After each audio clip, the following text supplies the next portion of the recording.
In this video, I will show you how to link Google Ads to Google Analytics 4. First, log into your Google Ads account. Then, open a new tab on your browser and search for Google Analytics 4 or GA4.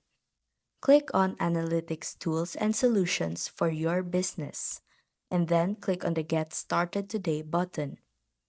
Next, click on Start Measuring.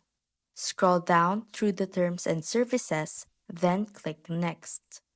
In the next step, enter your property name, country, and currency details. Then click Next. Select your industry category and business size, and check the boxes that apply to your business. For example, generate leads and view user engagement and retention. Click Create and accept the terms and conditions. Next, click on Web, copy your website URL, and paste it in the field provided. Insert a stream name, then click Next. Your web details will appear. Double check everything and click Next again. Click on Link to Google Ads, and when the pop-up appears, hit Save.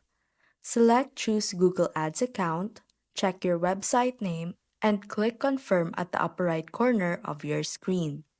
Follow through the remaining steps, and once done, click Submit. You will now see your Google Ads links displayed in your cards. And that's how to link Google Ads to Google Analytics 4.